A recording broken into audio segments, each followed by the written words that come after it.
So the other day, I was on my phone on Instagram and a common question popped up. Somebody asked, why is the Holy Spirit so confusing?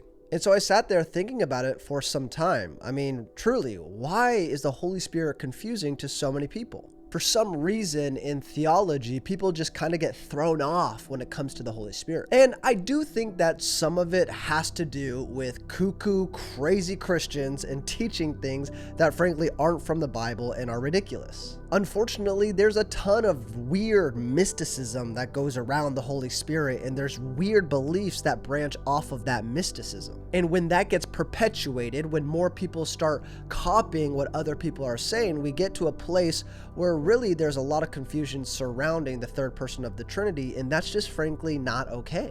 So here's some misconceptions that we need to clear up. The Holy Spirit is not a force. The Holy Spirit is a person. Sometimes it's easy to imagine the Holy Spirit is like something like the Force from Star Wars, and you train in the Force, and then soon enough, the more that you focus and concentrate on a pen or a pencil, eventually using the Force, aka the Holy Spirit, you'll be able to make it levitate.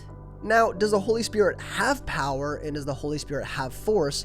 Of course, but we can't ignore what God said in the beginning when he was creating his creation, the world. In Genesis 1:26, God says, "Let us make man in our image." Now, when he's saying our, who is he talking to? He's not talking to the angels. He's not talking to the stars. He's talking to himself in the Trinity. That's Jesus and that's the Holy Spirit. See, the Trinity was there from the very beginning, and so we are made in the image of God, Jesus, and the Holy Spirit. And that means, yes, he is a person that we can identify with, but the issue and the problem is when we think of him as this fairy dust type of power that's just floating around, then it gets really hard to have a practical view of who he is. Also, we have to realize that the Holy Spirit is not just a feeling. The Holy Spirit is not just in a worship setting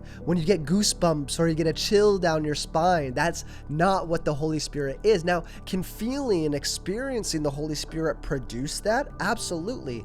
And that is a paired emotional response with the Holy Spirit. But that in itself is not the Holy Spirit. And if one more person tells me, I just don't know if the Holy Spirit is with me, I don't know if I'm experiencing the Holy Spirit because I don't feel it, I am going to flip my table.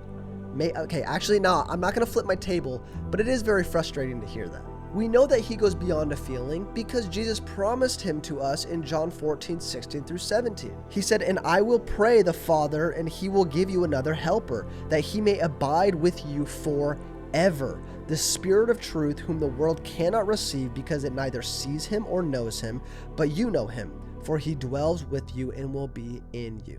And a lot of Christians, they have this weird relationship with the Holy Spirit because they think that he's there when they feel him, and when life is great and going awesome, they think they have a relationship with the Holy Spirit, and then all of a sudden life happens, sucky things happens, and they find themselves in a place where maybe they're sad, maybe they're anxious, maybe they're depressed, and all of a sudden they're saying, no, the Holy Spirit now isn't there, he's not for me. And when we do that, what happens is we begin seeing the Holy Spirit as a distant father figure, as an unhealthy relationship, and it completely warps and distorts a true and accurate picture of who he is in our lives. And because of that, when we don't see the Holy Spirit accurately, it's hard for us to engage with him in a way that is helpful and healthy for our faith. So let me just tell you, the Holy Spirit is always there for believers and for Christians. Like, always there. Like,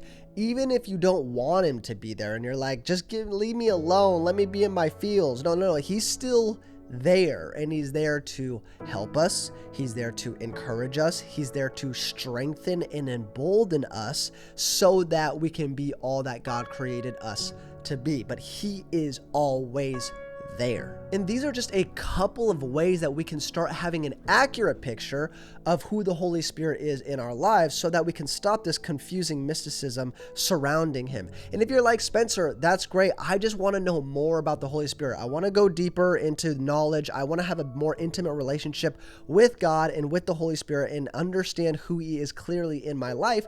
Then I got good news for you. Because my friend Diego Hernandez just came out with this book, Holy Spirit, the Bondage Breaker. And guys, it is insane. Look at this book. It's insane. It gave me such a fresh perspective of the Holy Spirit in my life and the power that he has to change things in my world. And I would encourage you, if you want to learn more about the Holy Spirit, buy this immediately. I don't promote a ton of books. I don't promote a lot of things, but I believe in this. And if you want to grow deeper in your relationship with God through the Holy Spirit, buy this. I am an affiliate, and so you can use my link, which I'll put right here, or you can go to the description, use the link there, and use the code Spencer15, and it'll give you 15% off of your book purchase in the store. But I just encourage you guys, go after it. If you really are dedicated to strengthening your faith, that is going to be what helps you. And if you're not a reader, if you're like, I don't like reading, guess what, guys? Leaders are readers. So you got to start somewhere. You got to start reading to grow and amplify your faith. So implement this video. Make sure you see the Holy Spirit as a person, as a friend, as somebody that's not this mystical creature that's hard to grasp. No, he's available for you. He's ready to help you.